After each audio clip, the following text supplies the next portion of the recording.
할렐루야. 오늘도 귀한 예배 오신 여러분 진심으로 환영하고 축복합니다. 또 부득이해서 영상으로 예배 드리시는 분들도 환영하고 축복합니다. 우리 옆 사람과 인사합시다. 잘 오셨습니다. 예배 승리합시다. 하나님은 영이시니 예배하는 자가 성령과 진리로 예배할지니라 하셨습니다. 이제 여러분 모두를 성부와 성자와 성령 이름으로 진심으로 예배 초대합니다. 다 같이 신앙 고백하심으로 주일 예배 시작하겠습니다.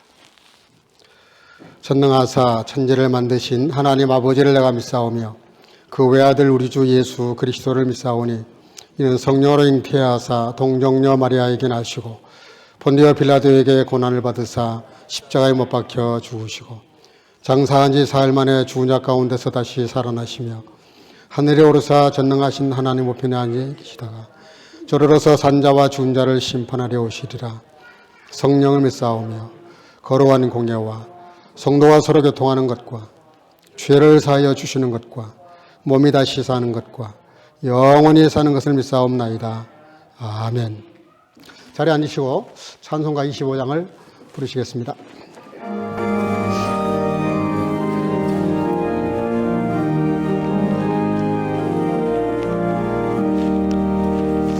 멸류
시간에 우리를 대표해서 심은철왕 장로님 기도하시겠습니다.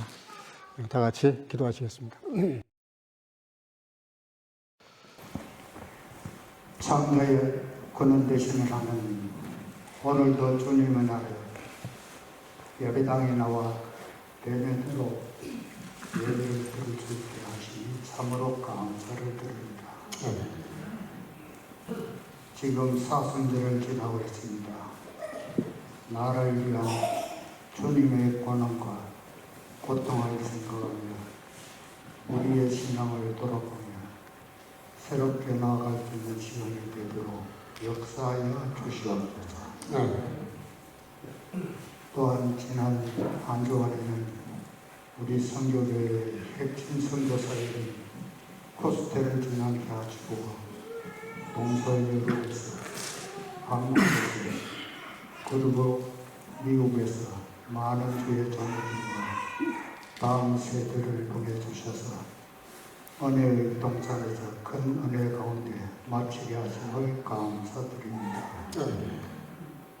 코스텔을 통하여 다음 세대를 세워가며 비전을 제시하고 비전이 이루어지도록 이끌어가는 코스텔가 되게 하여 주시옵소서.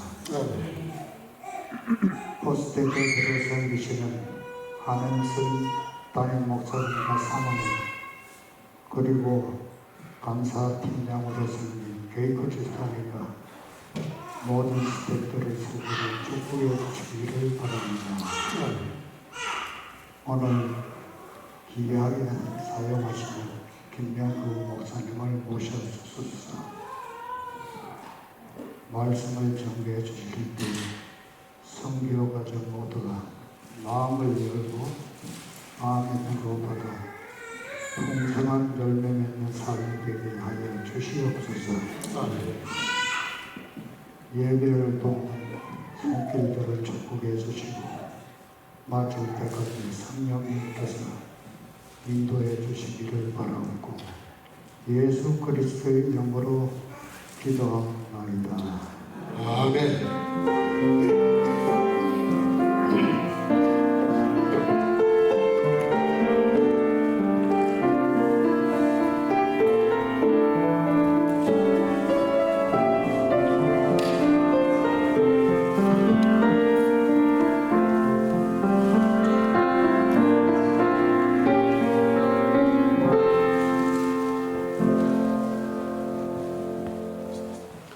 하나님의 말씀 누가복음 6장 32절에서 35절입니다. 오늘도 합독하겠습니다. 다 같이 함께 읽도록 하겠습니다. 32절 다 같이 보겠습니다. 너희가 만일 너희를 사랑하는 자만을 사랑하면 칭찬받을 것이 무엇이냐? 죄인들도 사랑하는 자는 사랑하느니라. 너희가 만일 선대하는 자만을 선대하면 칭찬받을 것이 무엇이냐? 죄인들도 이렇게 하느니라. 너희가 받기를 바라고 사람들에게 구워주면 칭찬받을 것이 무엇이냐? 죄인들도 그만큼 받고자 하여 죄인에게 구워 주느니라. 오직 너희는 원수를 사랑하고 선대하며 아무것도 바라지 말고 구워 주라. 그리하면 너희 상이 클 것이요 또 지극히 높으신 이 아들이 되리니 그는 은혜를 모르는 자와 악한 자에게도 인자하시니라. 아멘. 자리에 앉으시고 이 시간에는 성가대 찬양을 통해서 하나님께 영광을 올리겠습니다.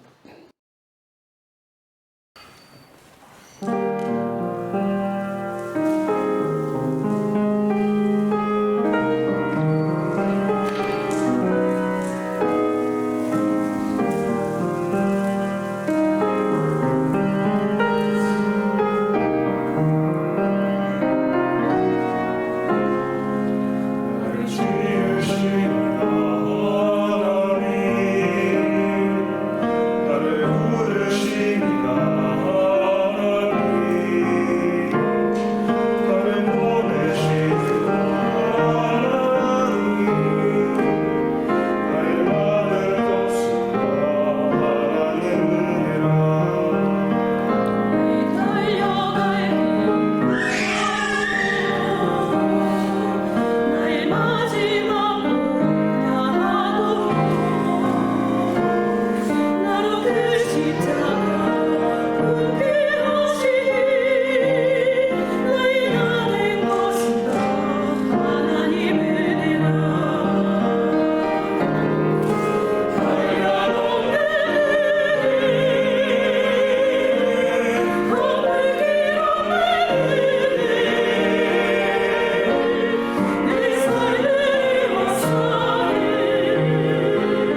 아멘. 귀한 찬양 감사합니다. 우리 영광의 박수 하나님께 크게 한번 올리겠습니다. 할렐루야.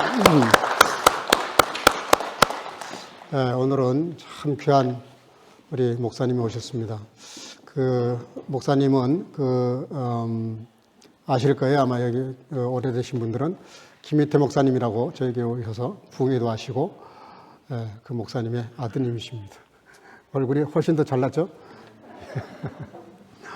예, 이번에 코스트에 오셔서 메인 주강사님으로 이렇게 하시고 또 유스 코스트에도 설교를 해주셨는데 인기가 탑이에요.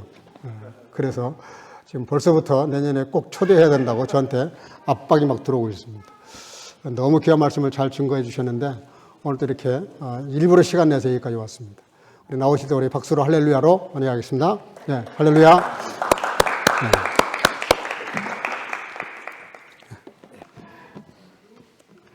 여기까지 불러주셔서 너무 감사드립니다.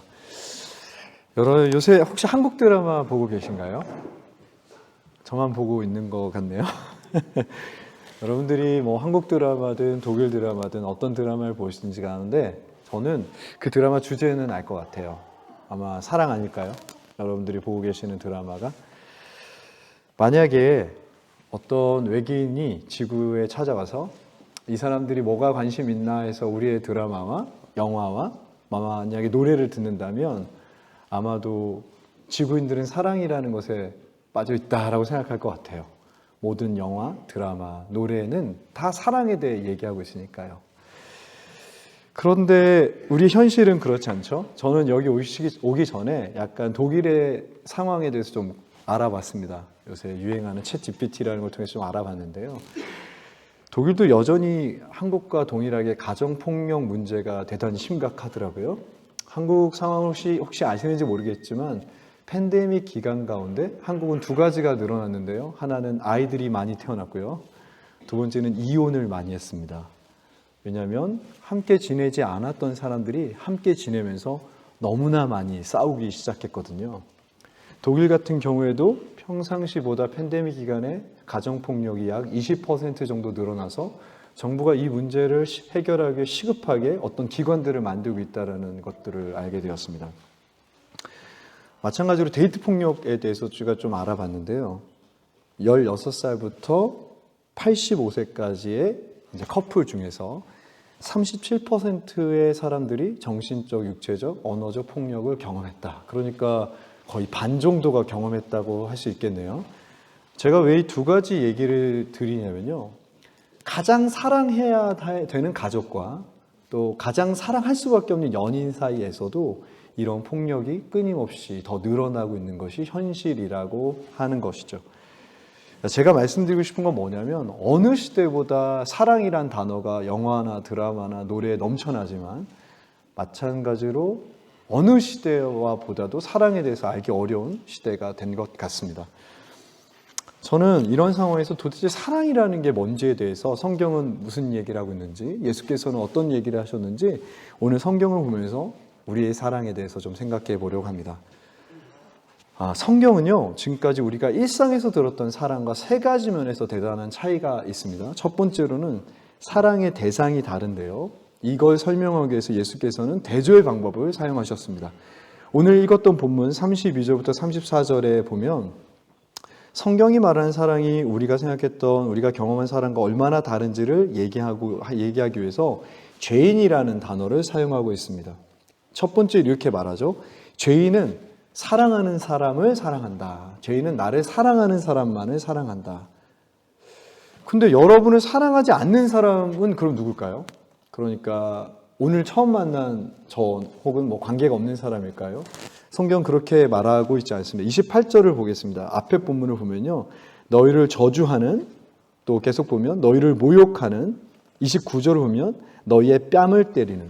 그러니까 우리가 사랑하지 않는 사람, 우리를 사랑하지 않는데 우리가 사랑해야 될 사람은 그냥 처음 만나거나 관계가 없는 사람이 아니라 우리를 사랑하지 않는 혹은 미워하는 사람, 심지어 학대하는 사람을 사랑하라고 성경에서 말하고 있습니다. 같은 맥락에서 33절을 보면 너희를 선대하는 사람, 그러니까 너희한테 잘해주는 사람만 사랑하면 안 된다라고 말하죠. 또 죄인들도 받기를 바라고 사랑한다고 얘기하고 있습니다. 성경은 아무것도 줄 수 없는 누군가를 사랑하라고 얘기합니다. 그러니까 예수께서는 통상적으로 우리가 사랑해야 될 사람들과 전혀 다른 얘기를 하시죠. 우리를 모욕하는 사람, 우리에게 친절하지 않는 사람, 우리에게 뭔가 줄 수 없는 사람을 사랑하라고 말씀하십니다. 두 번째로 사랑에 대한 의미도 좀 다른데요. 오늘 말하는 사랑을 보면요, 지금 이 시대가 말하는 사랑과 한 가지 면에서 대단히 다릅니다. 오늘 사랑이라는 얘기를 보면 이런 단어라고 성경에서 말해요. 사랑이라는 건 선대하는 것, 잘해주는 것, 또 받기를 바라고 꾸어주지 않는 것, 즉 누군가의 경제적 어려움을 해결해 주기 위한 행동을 말하죠. 우리가 사는 시대는 사랑이라는 것에 대해서 감정이나 혹은 욕망 정도로 말하고 있는 것 같습니다. 그러나 성경은 감정과 욕망에 대해서 말하고 있지 않아요.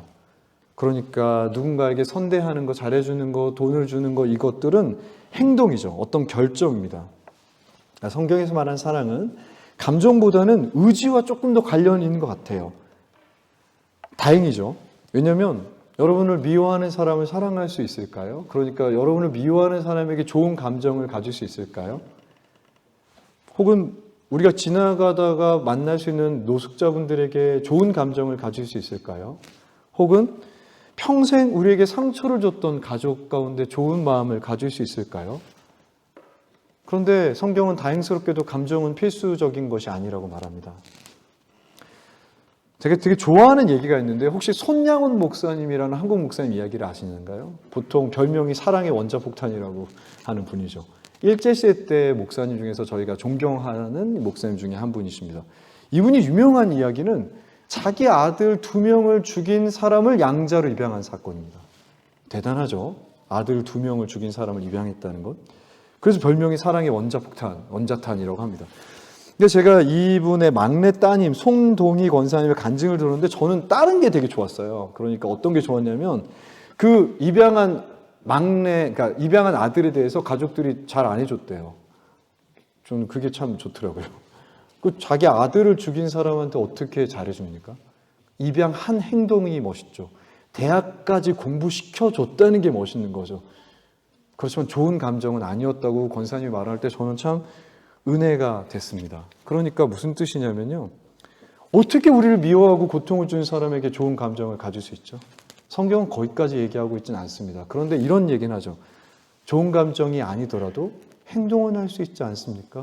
의지는 가질 수 있지 않습니까? 이런 얘기를 하는 것이죠. 제가 지금까지 말한 것들을 좀 정리해 보겠습니다. 성경에서 말하는 사랑은 두 가지 면에서 다른데요. 첫 번째는 대상이 다릅니다. 이런 사람들까지도 사랑해야 된다고 합니다. 두 번째는 감정보다는 행동이나 의지라고 말하죠. 어떠세요? 여러분들은 이 선교 교회 안에서 사랑하고 계십니까? 네, 저는 그렇다고 생각합니다. 1번, 2번은 통과하셨다고 생각해요. 그런데 3번이 통과하기가 매우 어렵습니다. 이 3번이 대단히 어렵거든요. 지금까지는 여러분들이 나는 저 정도 사랑은 하고 있어라고 생각할 수 있을지 모르지만 예수께서 세 번째로 말씀하신 이 얘기를 딱 하는 순간 아, 참 사랑은 어렵겠는데 이렇게 생각하실 수 있어요. 바로 35절 한 문장입니다. 35절로 제가 읽어보겠습니다. 오직 너희는 원수를 사랑하라. 이게 매우 충격적이죠. 여기서 말하는 원수라는 단어는 어떤 의미입니까? 이 단어는요, 그냥 적이란 뜻입니다. 영어로 하면 enemy입니다. 여러분의 적이 누구죠? 그러니까 적이 어떤 의미입니까? 그 적이라는 단어는 전쟁에서 사용되는 단어이고 결국 없어져야지만 되는 존재를 말합니다. 제가 좀 예를 들어볼게요. 그 사람이 없어져야 내가 좋아져요. 그 사람이 없어져야 잠을 잘 수 있어요. 그 사람이 없으면 내가 이제는 안 울 것 같아요. 그 사람이 없어야 우울증 약을 끊을 수 있을 것 같아요. 그 사람이 없어져야 승진할 수 있습니다. 그 사람이 없어져야 내가 좀 재정적으로 이익을 얻을 것 같아요.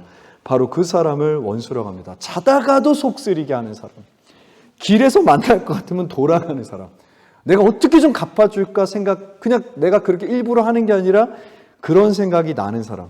여러분, 그 사람을 성경은 사랑하라고 하고요. 이 원수를 사랑하란 말이 학자들은 기독교를 영원히 문명에서 분리시켰다 또 이렇게 말합니다. 원수까지 사랑하라고 하는 사람은 없었거든요. 여러분, 원수를 사랑할 수 있을까요? 마음속에 저는 원수는 사랑하지 못할 것 같아요. 저는 원수까지 사랑하고 싶지 않아. 이렇게 생각하셨다면 근데 이거 되게 위험한 거예요. 왜 그런지 제가 한번 설명해 보겠습니다. 여러분 혹시 로미오와 줄리엣 이야기 아세요? 네, 다 아시죠? 사랑에 빠집니다. 그런데 그들이 원래 어떤 문제가 있었죠? 가문이 원수였죠. 여러분 이건 되게 뻔한 이야기죠. 요새 한국 드라마고 한국 1일 드라마는 이런 주제가 많아요. 오빠였는데 알고 보니까 원수의 자식이었다. 혹은 내가 평생 아들인 줄 알았는데 애가 바뀌어서 알고 보니까 원수의 자식을 내가 키웠다. 한국에서는 이런 드라마가 유행을 많이 합니다. 그런데 이 이야기는요, 한 가지 대단히 중요한 진리를 가지고 있어요. 진실을 가지고 있어요. 그게 어떤 겁니까? 누구나 원수가 될 수 있다는 걸 말해줘요. 제가 딱 보니까 여기 결혼을 최근에 하신 분은 안 계신 것 같아요. 그렇죠? 근데 결혼을 최근에 하실 분들은 계시잖아요. 그렇죠? 어떤 일을 경험합니까? 우리는 이런 걸 경험해요. 너무 사랑해서 경험한 누군가가 곧 원수가 될 수 있다는 걸 우리는 알아요. 그렇죠?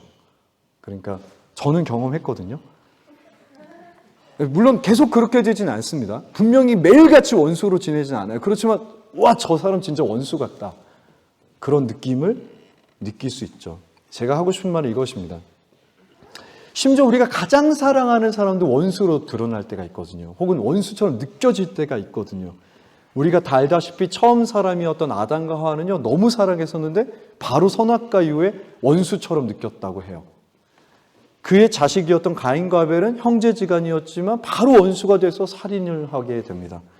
무슨 얘기냐면요, 제가 예수님은 원수를 사랑하라고 하셨습니다. 그런데 저는 원수는 사랑할 수 없어요. 그것 되게 큰 문제가 어느 날 분명히 친구나 동료나 가족, 심지어 연인과 배우자가 원수가 될 수 있거든요.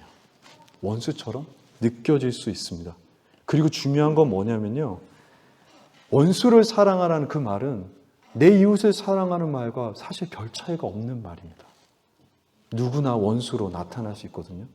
한 가지만 더 말씀을 드리면, 내가 때로 원수처럼 느껴지는, 어느 날 친구였는데 원수로 느껴지는 그 사람을 내가 어떻게 대하는가, 내가 어떻게 사랑하는가가 사실은 우리 안에 있는 사랑의 진짜 모습일 수 있다는 것이죠.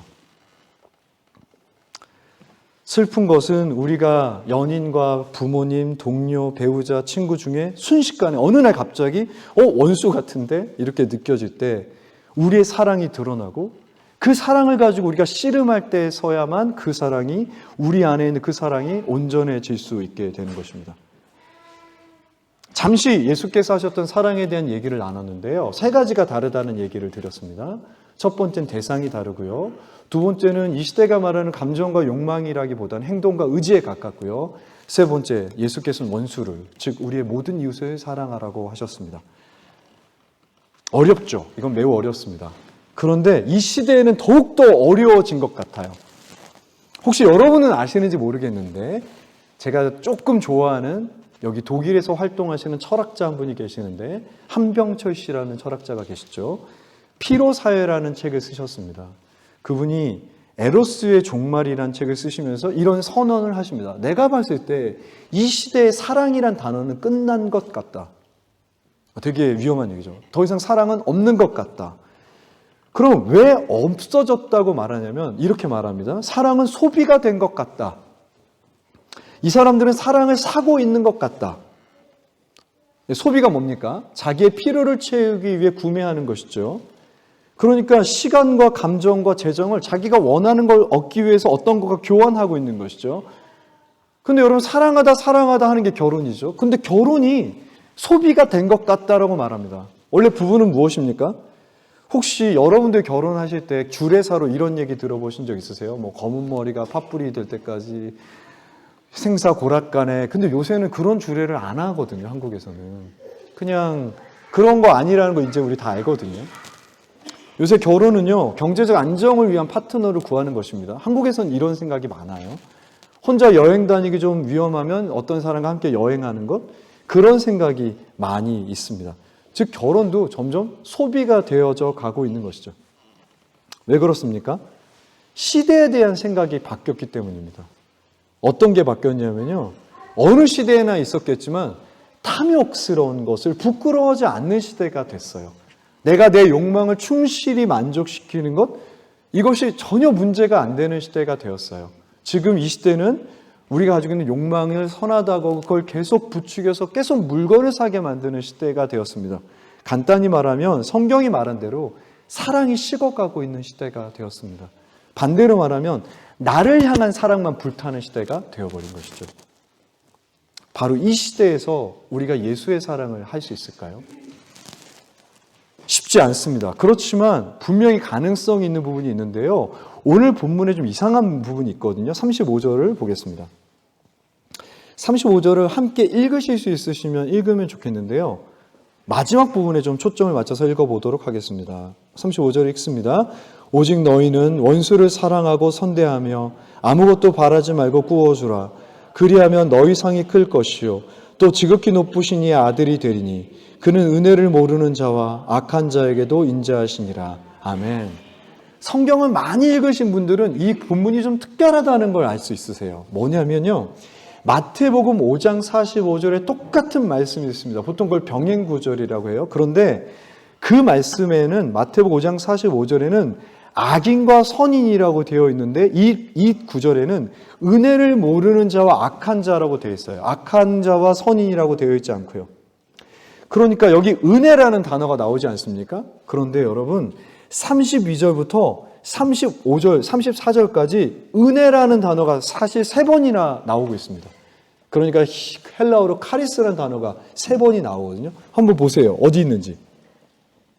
32절, 34절, 34절, 33절에 은혜라는 단어가 어디 나올까요? 못 찾으시겠죠? 왜냐하면 이 본문이 이런 뜻이기 때문이에요. 제가 읽어드릴게요.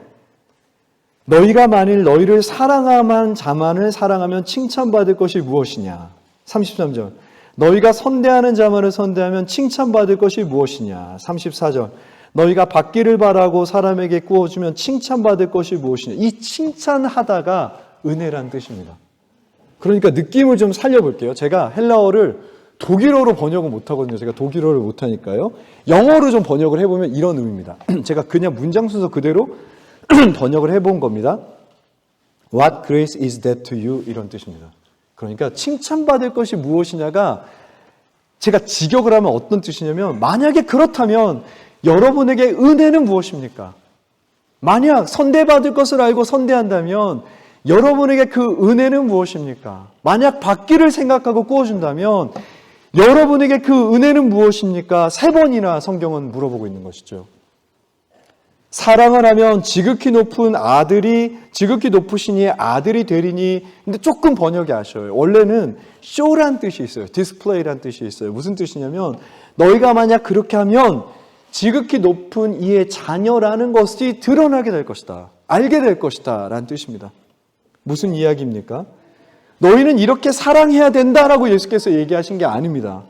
우리는 당연하게 이렇게 자연스럽게 사랑하게 될 것이라고 성경이 말하는 것이죠. 우리를 사랑하지 않는 사람을 사랑하게 될 것입니다. 우리에게 잘해주지 않는 사람에게 잘해주게 될 것입니다. 우리에게 갚을 수 없는 누군가에게 우리에게 삶을 나누게 될 것이고 원수를 사랑하게 될 것입니다. 우리가 잠시 사랑했던 사람이 원수로 보일 그때라도 우리는 그에 대한 사랑을 잃어버리지 않을 것입니다. 그래서 세상에 우리가 누군지를 알게 될 것입니다. 왜냐하면 우리는 은혜를 받은 사람들이기 때문입니다. 우리는 충분히 무엇인가를 이미 받은 사람들이기 때문입니다. 우리는 먼저 사랑해 주신 하나님의 사랑을 받은 사람들이기 때문입니다. 우리가 원수일 때에서 변함없는 끝없는 사랑을 주신 그분의 사랑을 아는 사람들이기 때문입니다. 지금도 원수로 혹시 살아가시는 분이라도 변함없는 그 사랑을 우리는 아는 사람들이기 때문입니다. 어떻게 우리는 사랑할 수 있습니까? 우리가 지극히 큰 하나님의 사람이라면 우리 안에 아버지의 인격을 닮아가도, 제가 김희태 목사 아까 닮았다고 하셨잖아요. 제가 더 잘생겼다고 하셨고요, 목사님은요. 저는 아빠 닮았다는 얘기 되게 안 좋아하거든요. 엄마 닮았다는 얘기 좋아합니다. 그런데 어쨌든 닮았다고 하시니까 닮았다 치고, 우리가 사랑하는 아버지의 인격을 닮는 것처럼 우리가 그분의 사랑을 담는다면 그 은혜가 우리만 사랑했던 나를 조금씩 죽어가게 합니다. 우리를 조금씩 포기하게 합니다. 우리를 누군가에게 조금씩 내려놓을 수 있게 하고 우리가 조금씩 누군가를 진짜 사랑할 수 있는 사람으로 만들어줍니다. 그래서 우리는 우리 자신만을 사랑했던 자에서 벗어나 세상을 사랑할 수 있는 가능성과 소망이 있는 하나님의 사람으로 나타나게 되는 것입니다. 그것이 은혜를 아는 사람의 마음입니다. 그래서 예수님은 오늘 3번이나 물어보십니다. 너희를 사랑하는 사람만 사랑한다면 내가 먼저 사랑한 그 은혜는 무엇이냐? 받을 것만을 기대하고 사랑한다면 내가 먼저 준 그 사랑과 은혜는 무엇이냐? 원수를 사랑하지 않는다면 원수 되었던 너희를 사랑했던 내 사랑은 도대체 무엇이냐? 베를린 한인선교교회가 누군가를 사랑할 수 있다면 그것은 하나님의 사랑이 우리를 향해 있고 그 사랑이 아직도 조금도 변하지 않았기 때문인 것을 저는 믿습니다. 그리고 오늘 말씀은 그렇게 사랑하는 자에게는 너의 상이 클 것이다 라고 약속하십니다. 그 사랑을 위해 너희가 하는 시간과 너희가 나눈 그 모든 재정을 반드시 채우시겠다고 약속해 주셨습니다. 만약 우리가 사랑하기로 결정한다면 주께서 사랑할 수 있게 도와주실 것을 또한 믿습니다. 오늘 본문 6장 20절을 보겠습니다. 제가 읽어볼게요. 누가 이 설교를 들었던 사람들인지 예수께서 눈을 들어 제자들을 보셨다 성경은 말합니다. 무슨 얘기냐면요. 이 설교는 예수의 제자들에게 하셨던 설교입니다. 원수를 사랑하라는 얘기 듣고 아마 유대인이었던 이들은 이건 말도 안 되는 얘기다라고 생각했을 거예요. 왜냐하면 유대인들이 생각했던 사랑은 눈에는 눈, 이에는 이였기 때문입니다. 그런데 예수께서 돌아가시고 나서 정말로 그들은 원수를 사랑하게 되었습니다.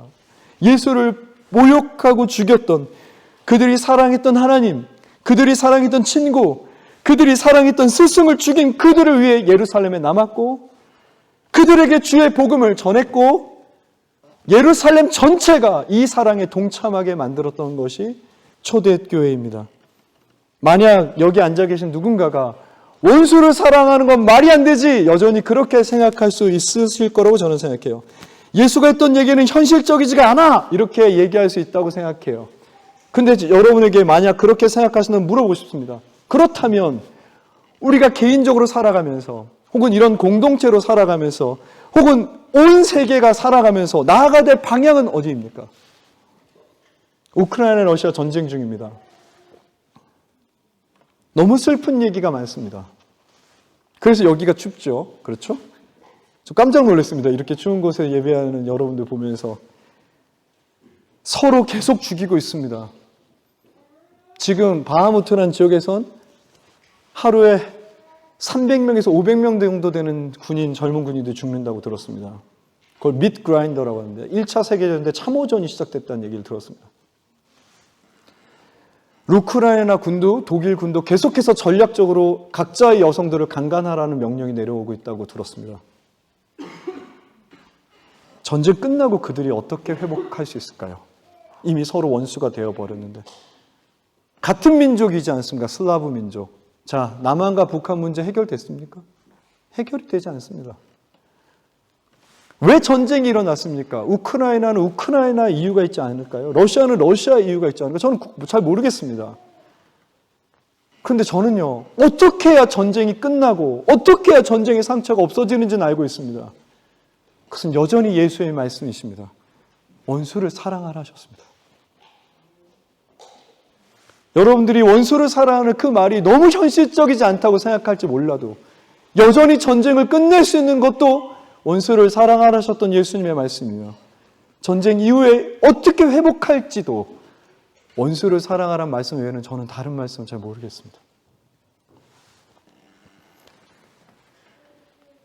만약 우리가 누군가를 사랑하게 되면 어떻게 될까요? 이 어려운 상황 속에서요. 제가 어떤 이유 때문에 목회를 하면서 과외 선생님을 잠깐 했던 적이 있거든요. 이걸 어떻게 번역하실지 모르겠는데 한국에서는 초등학교 애들이 구구단이라는 걸 배우지 않습니까? 근데 초등학교 6학년인데 구구단은 2단밖에 못 외우는 애를 만났습니다. 그럼 정말 어려운 거거든요. 근데 저를 만나서 구구단을 9단까지 하게 되었습니다. 그래서 어머니가 너무 행복해 하셨어요. 이제 초등학교 6학년 친구가 이제 마침내 구구단을 할 수 있게 되었으니까요. 어머니가 너무 기뻐서 저한테 전화를 하셨어요. 선생님, 제가 과외비를 10만 원 정도, 그러니까 100유로라고 해야 되나? 70유로 정도 올려드릴 테니 저희 아이를 떠나지 마시고 사랑해 주십시오. 이렇게 저한테 전화 왔어요. 교회 안 다니는 분이셨습니다. 근데 제가 그랬습니다. 10만 원 안 주셔도 됩니다. 돈 때문에 가르치는 게 아니거든요. 이미 저는 너무나 열심히 가르칠 거고, 그러니까 걱정하지 마시고 돈 올려주지 마십시오. 딱 10만 원이었습니다. 한 달에 10만 원. 그리고 거기는 이혼한 가정이라 남자가 없었어요. 그 아이랑 엄마만 살던 집이었습니다. 동부이천동은 저희 나라에서 부자 동네거든요. 제가 어차피 아파트에서 내려가는 거니까 음식물 쓰레기 봉지를 딱 2번 버려드렸습니다. 딱 2번입니다. 근데 온 가족이 교회에 오게 되었어요. 너무 재밌지 않습니까? 그 집은 곳곳에 부적이 붙어있는 집이었거든요. 마지막 제가 버린 부적이 그 아이 베개 속에 있던 부적이었습니다. 어머니, 이제 이 부적을 버리시는 게 좋지 않을까요? 제가 겨우 한 건 10만 원을 한 달에 안 받은 거고 음식물 쓰레기 봉지를 2번 버려드린 것밖에 없었습니다. 제가 말씀드리고 싶은 건 이것입니다. 사랑이 식어가고 있습니다. 자기에 대한 사랑만이 불타는 시대가 되었습니다. 부부끼리도 때리고 데이트하면서도 때리는 시대입니다. 만약 거기서 우리가 사랑을 보여줄 수 있다면 언제나 이 시대는 감동할 것입니다. 그리고 그렇게 많은 걸 기대도 하지 않습니다. 만약 우리가 예수께서 알려주셨던 이 사랑을 성도된 먼저 은혜를 안 우리가 살아갈 수만 있다면, 아주 작게만 살아갈 수 있다면 여러분 교회 이름처럼 충분히 이 땅에서 선교할 수 있는 교회가 너무나 될 것이라고 저는 믿습니다. 같이 잠시 기도하시겠습니다. 사랑하는 여러분, 잠시 우리의 삶을 돌아보면 좋겠습니다. 제가 오늘 말씀 그대로 여러분에게 읽어드리겠습니다. 만일 너희를 사랑하는 자만을 사랑하면 너희에게 준 은혜는 무엇이냐? 너희가 만일 선대하는 자만을 선대하면 내가 너희에게 준 은혜는 무엇이냐? 너희가 받기를 바라고 사람에게 구워주면 내가 너희에게 준 그 은혜는 무엇이냐? 오직 너희는 원수를 사랑하고 선대하며 아무것도 바라지 말고 구워주라. 그리하면 너희의 상이 클 것이요 지극히 높으신 이의 자녀가 드러나리니 그는 은혜를 모르는 자와 악한 자에게도 항상 인자하시니라. 여러분 어떻게 살고 계십니까? 잠시 시간에 사랑의 결단을 올려드리는 기도하겠습니다. 하나님, 제가 사랑할 수 있도록 도와주십시오. 그래서 그 지극히 높으신 하나님의 자녀로 이 소망 없는 시대에 드러나게 도와주십시오. 우리 같이 그렇게 기도하고 제가 기도하고 마무리하겠습니다. 같이 잠시 기도하시겠습니다. 사랑해 주님. 잠시 제가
사랑이 많으신 주님, 주께서 만약 사랑하는 자만을 사랑하면, 너에게 친절한 자들에게만 친절하면, 줄 수 있는 자에게 구워주면, 너희가 그것만이 사랑이라고 생각하면 내가 너에게 준 은혜는 무엇이냐? 라고 물어보시는 것 같습니다. 주님, 먼저 은혜를 받은 자로, 그 선물을 받은 자로, 주의 그 사랑을 알게 된 자로 그 사랑을 살아가게 하시고, 지극히 높으신 자의 성도로서, 자녀로서 나타나 사랑이 과연 여전히 있는가 질문하는 시대 가운데 여전히 여기에 있습니다, 여기 예수의 사랑이 있습니다라고 말하며 보여줄 수 있는 사랑하는 베를린 한인선교교회 성도님들 되게 하여 주십시오. 주님 감사드립니다. 이 모든 말씀 우리 주 예수 그리스도의 이름으로 기도하였습니다. 아멘.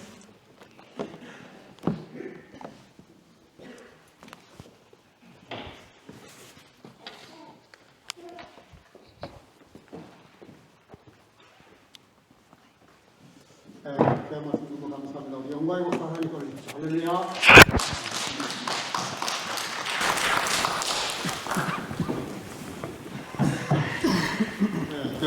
말씀 생각하시면서 찬송가 278장 부르면서 준비하신 예물을 드리도록 하겠습니다. 찬송가 278장.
온 천하가 다 주님의 것이라고 하셨습니다.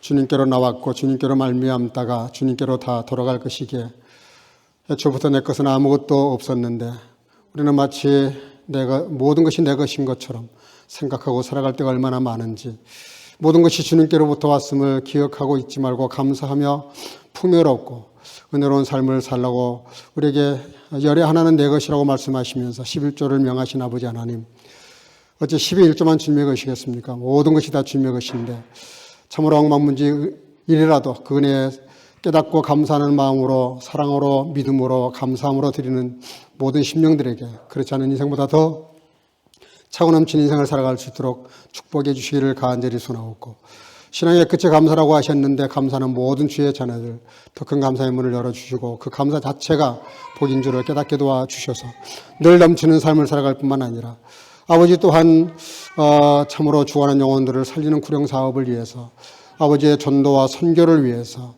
예물을 드리는 성도들 하늘의 별처럼 빛나는 복으로 채우시고 함께 하시기를 간절히 소원하옵고, 또 주령금을 드리는 생명들, 또 살아난 주의 자녀들, 또 온라인으로 예물을 드리는 성도들 다 축복해 주셔서 그 중심을 보시고 하나님의 가장 좋은 곳으로 아버지 더 은혜로 채워주시기를 간절히 소원하옵고, 뭘 받아서 우리가 더 무엇을 더 받기 위해서 드린 것이 아니라 이미 받은 것이 너무나 크고 많기에 드리는 모든 심령들의 마음을 보시고 더 아름다운 곳으로 채워주시기를 간절히 소원하옵고 예수님 이름으로 간절히 축복하고 봉헌하며 기도하옵나이다.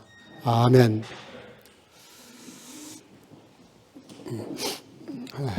여기까지 안내 말씀을 좀 드리겠습니다. 오늘 대면 예배에 나오신 여러분 진심으로 감사하고 축복하고요. 또 오늘 보니까 감기 환자들이 굉장히 많네요. 아침에 카톡으로 감기 때문에 못 온다는 분들이 꽤 있었는데 못 오신 분들 좀 돌아보시기를 바라고요. 또 영상으로 부득이해서 드리는 분들도 축복합니다. 지금 사순절 기간인데 더 말씀 묵상하면서 주님의 은혜를 생각하는 시간 됐으면 좋겠습니다.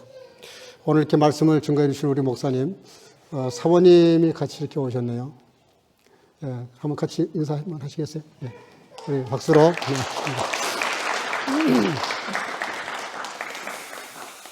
예, 우리 그 목사님은 그 홍대 입구에 있는 거예요? 그 교회가? 홍대에 있습니다. 아, 홍대에 있습니까? 홍대 안에 있습니까? 홍대 근처에 있습니까? 예.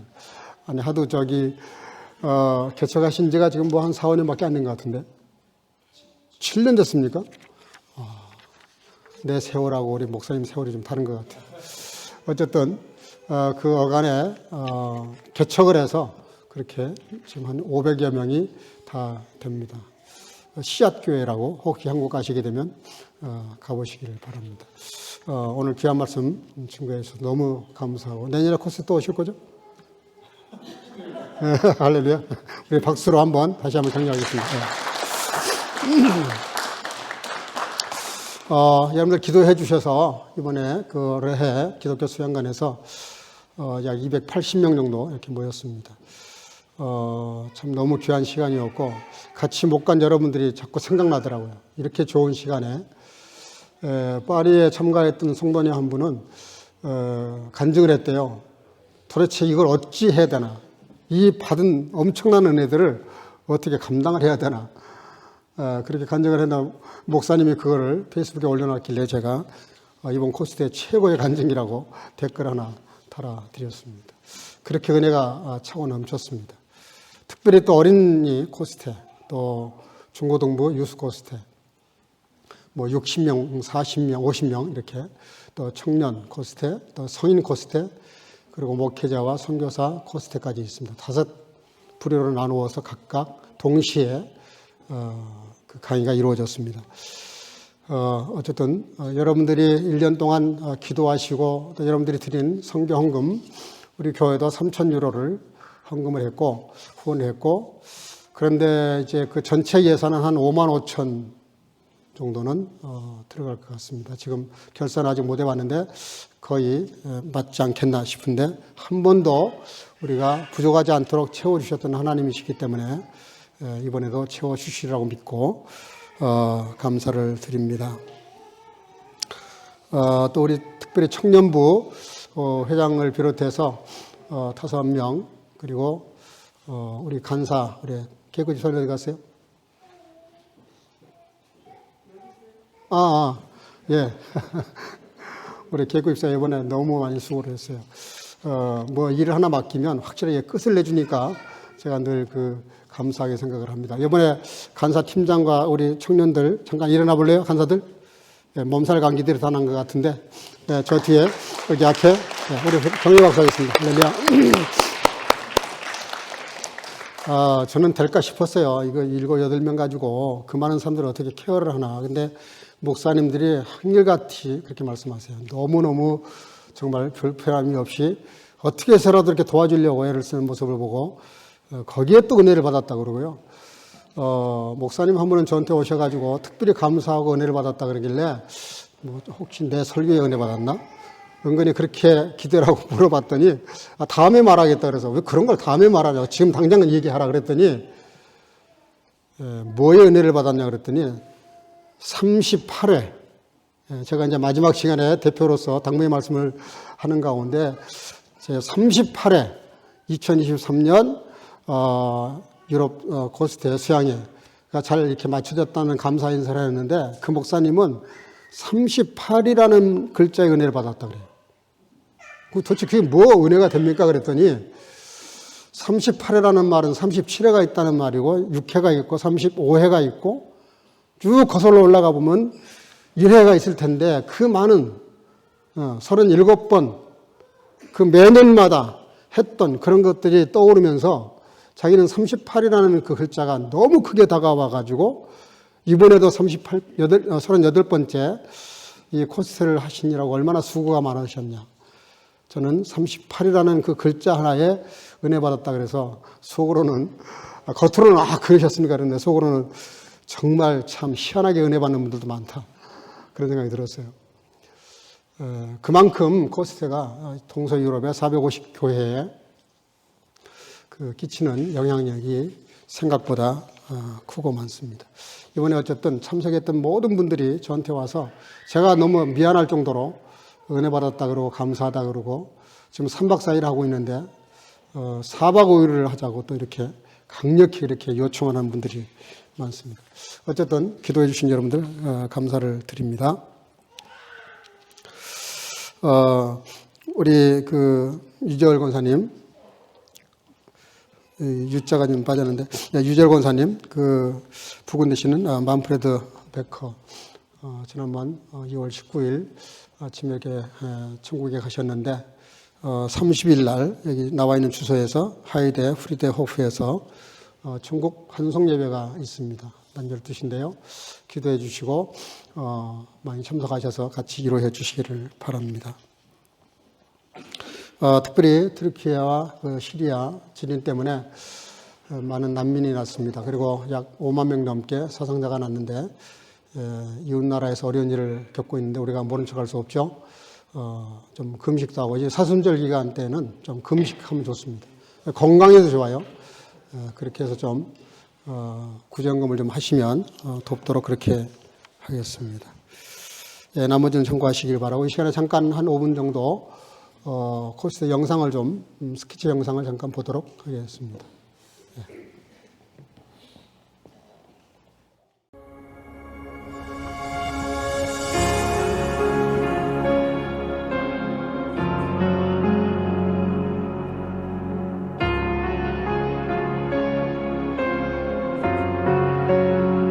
깊은 절망에 수렁 가운데 주님께 닿을 수 없던 우리 어두운 밤 중에 하늘을 향해 주의 이름 나 부를 때 어둠을 뚫고 오신 주 사랑 나의 절망 거두셨네 주님의 공로 다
Viel mehr, liebe euer Feinde, tut wohl und leidet, wo ihr nicht dafür hoffet, so wird euer Lohn groß sein und ihr werdet Kinder des Allhöchsten sein.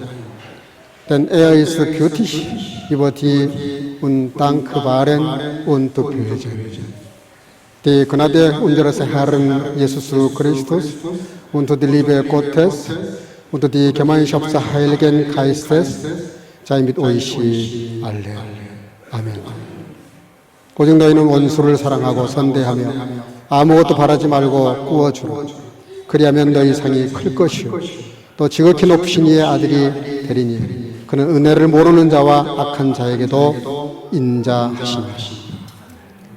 이제는 우리 구주 예수 그리스도의 놀라우신 은혜와 아버지 하나님의 극진하신 사랑하심과 성령의 교통으로 충만케 하시며 죄로 인해 하나님과 원수되었던 나를 하나님의 대속의 죽음을 통해 자녀 삼아주심을 감사하면서 나도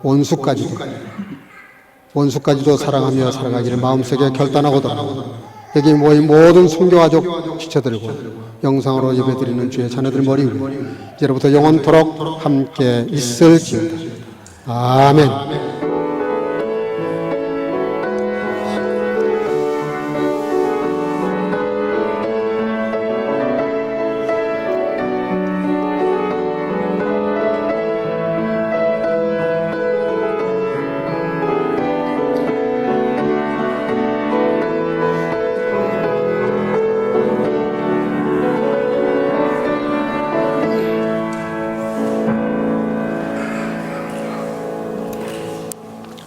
예, 잠깐 자리에 앉으시고요.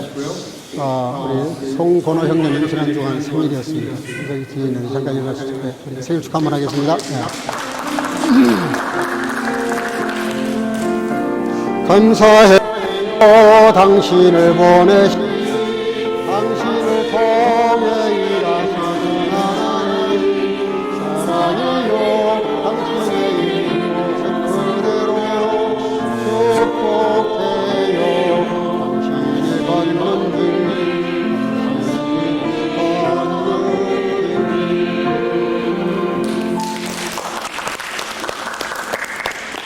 하나님 감사합니다. 예배 잘 마치게 해주시고 또 귀한 목사님을 통해서 하늘의 음성을 듣게 하신 아버지 하나님 참으로 그 말씀 믿고 의지하고 말씀에 붙잡힌 바 되어서 원수까지라도 사랑하며 살아가는 온 성교가지 되게 하시고 특별히 오늘 생일을 맞이하는 아들을 하나님 축복해 주신 것 감사합니다. 지금까지 인도하신 하나님께서 장래에도 함께 하셔서 하나님과 사람 앞에 늘 존귀한 자가 되게 하시고 아버지의 영광으로 늘 강건하게 하시고 언제 어디서나 주 안에서 유쾌하고 행복한 인생을 살아가도록 그의 삶을 주께서 붙들어 주시기를 간절히 소원하고 온 성교가족들 이 한 주간도 주님과 동행하면서 서로 사랑하며 격려하며 위로하며 한 가족임을 잊지 않고 아버지 서로 위해 기도하며 특별히 사순절 기간인데 더욱 모이기를 힘쓸 수 있는 온 성교가족이 되어서 이 한 주간도 주님과 동행하며 수요 성경 공부와 금요 기도에 다 같이 나와 기도할 수 있는 아름다운 시간 될 수 있도록 함께해 주실 줄로 믿사옵고 예수님 이름으로 간절히 축복하고 기도하옵나이다. 아멘. 하나님께 영광의 박수 올리겠습니다. 할렐루야.